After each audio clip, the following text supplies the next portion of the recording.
قتلها بدم بارد من غير ما تتهزله شعرها. رفع سماعة التليفون على أهلها وقال لهم قتلتها، بلغوا الجماعة.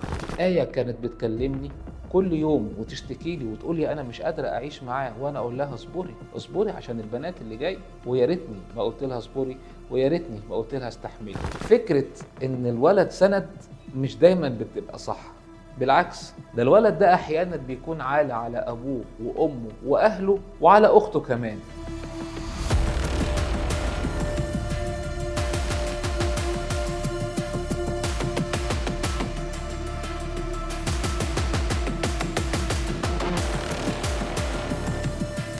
دي مش حكاية، دي حقيقة. بالخصوص بيت قديم، حيطان مشققة، ريحة الرطوبة طالعة من كل مكان، عايشة آية.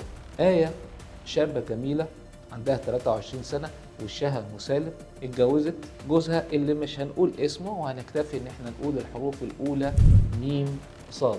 شاب من نفس المنطقة. البداية كانت جميلة، خطوبة سعيدة، عيشة وردية وأمال وأمنيات هو عمال يحكي لها عليها ويقول لها هخليكي ملكة. وفعلا اتجوزوا وعملوا فرح بسيط، لكن هي كانت فرحانة بيه. ومرت السنين ثم السنين ثم السنين، بس الجريمة حصلت. تفاصيل الجريمة نشرتها صحيفة الوطن في 15 ديسمبر سنة 2019 بعنوان ذبح زوجته يوم سبوع بناته في الخصوص، برقم القضية 2980 لسنة 2019 جنايات الخصوص. آية بتحكي التفاصيل إن نقطة التحول في الحياة اللي نقدر نقول كانت سعيدة هي لما الحمل بان على آية، والجنين اتعرف إنه توأم بنات، وساعتها كل حاجة اتغيرت. هو ما استقبلش الخبر بفرح، بالعكس اتملى قلبه بكل الغضب، بقى يعملها بقسوة. رايح جاي في الشقة ما بيقولش غير كلمة واحدة: يا نهار اسود يا نهار اسود، بنتين مرة واحدة. الأم بتحكي آية كانت بتكلمني كل يوم وتشتكي لي وتقول لي انا مش قادره اعيش معاه، وانا اقول لها اصبري اصبري عشان البنات اللي جاي، ويا ريتني ما قلت لها اصبري، ويا ريتني ما قلت لها استحملي. يوم السبوع بعد ما خلصت الهيصه والزيطه والزينه حتى لسه موجوده على الحيطان والناس مشيت والهدوء نزل على الشقه، آية قاعده على السرير تعبانه طبعا من ساعه الولاده لحد يوم السبوع، لكن بتبتسم كل ما تبص على بناتها.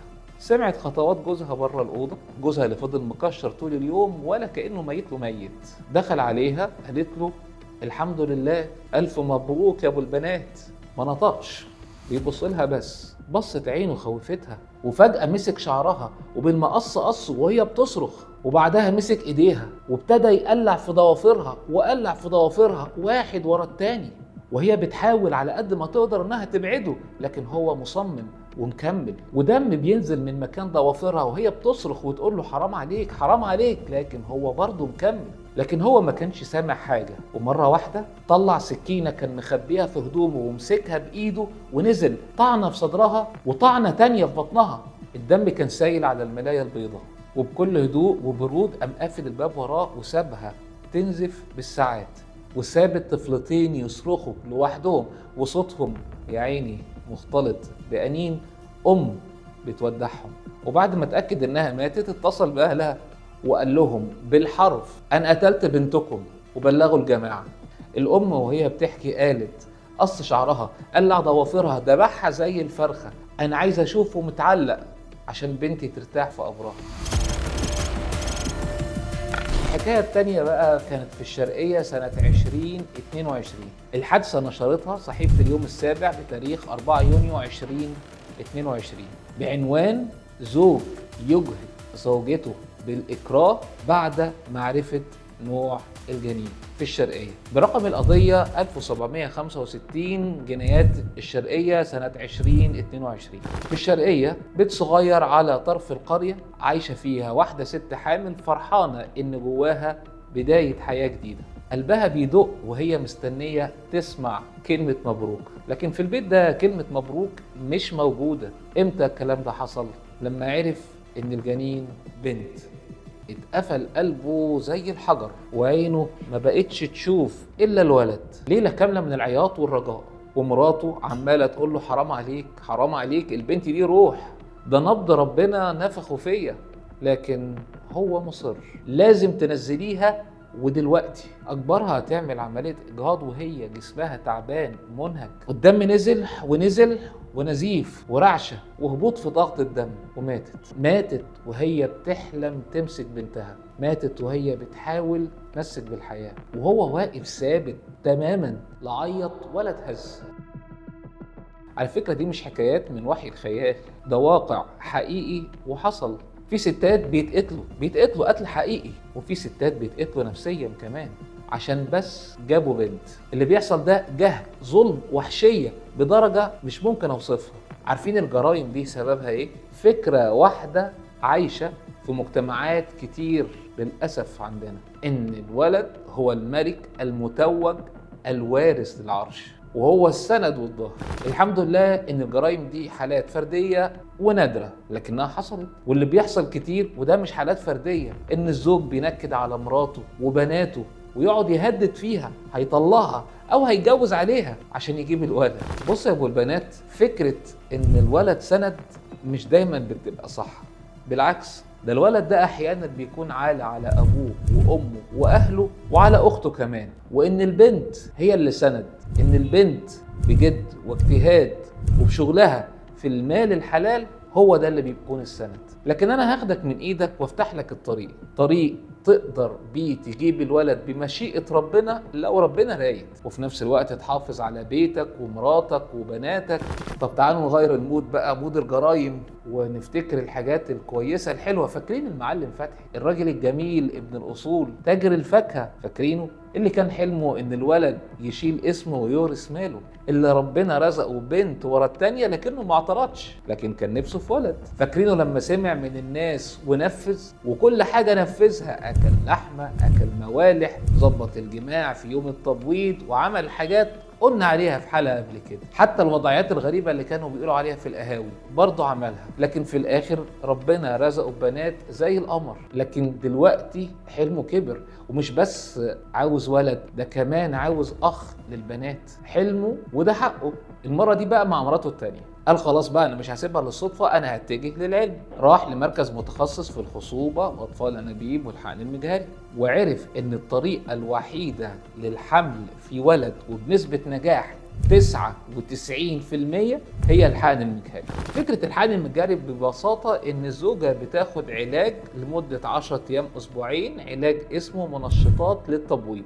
بيتم متابعة وقياس حجم البويضات، ولما توصل للحجم المطلوب بيتم سحب البويضات عن طريق السونار المهبلي بإجراء بسيط جدا جدا، بيحتاج مخدر بسيط جدا ما بياخدش اكتر من 10 دقايق ربع ساعة. وفي المعمل بيتم تخصيب البويضات بالحيوانات المنوية، كل بويضة بتتحقن بالحيوان المنوي، ولما البويضة تنقسم وتعمل جنين، الجنين يعني مش راس وايدين ورجلين، الجنين يعني خلايا، بيتاخد عينة من الجنين من غير ما بتأثر عليه، لأن الجنين بينقسم وخلايا بتعوض نفسها، والخلايا اللي بتتاخد دي بتتحلل وبتتعرف نوعها ايه، خلايا جنين ذكر ولا خلايا جنين أنثى. والأجنة الذكور هي اللي بتتزرع في الرحم، وإذا ربنا أراد وحصل حمل، مش هقول 100% هيكون ولد، بس 99% هيكون ولد، 1% هيكون بنت. ربنا بس هو الضامن بنسبة 100%. نسبة الحمل بقى عموما من غير تحديد نوع الجنين بتختلف من زوجة للتانية، وبتختلف من حالة للتانية،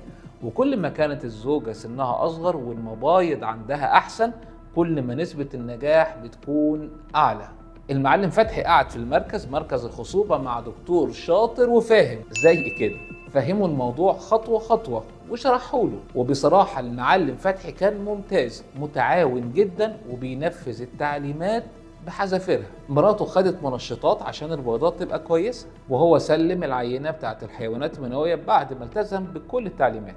اتعمل الحقن المجهري، كل بويضة زي ما قلنا بتتحقن بحيوان منوي، والدكتور أخذ عينات من الأجنة وعمل فحص وراثي دقيق، واللحظة اللي استناها المعلم فتحي طول عمره، والنتيجة ظهر فيها أجنة بنات، لكن كمان جنين ولد.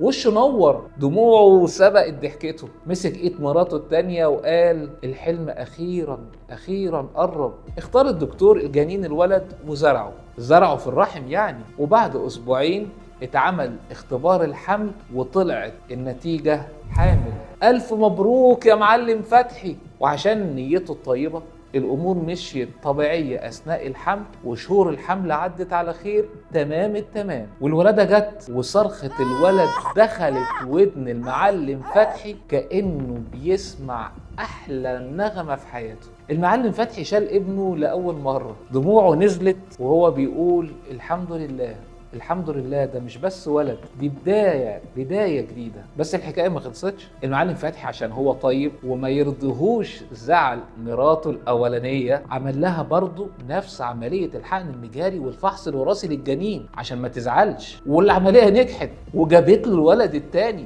اتحقق الحلم مش بواحد، بقوا 2 وبقى أبو الرجالة. الله عليك يا معلم فتحي. الدرس الكبير إن الخرافات والوصفات القديمة كلها وهم، لكن العلم لما بيتسند عليه بيحقق المعجزات. الليلة اللي شاف فيها المعلم فتحي شاف فيها ابنه ما كانتش مجرد لحظة عادية، كانت لحظة انتصار على الوهم والخيبة بالويبة في تجارب وسنين ووقت ضاع ملوش أي لازمة. دموعه نزلت لأنه مش بس جاب ولد، لكن عشان عرف إن العلم أنصفه واتفتح له باب جديد.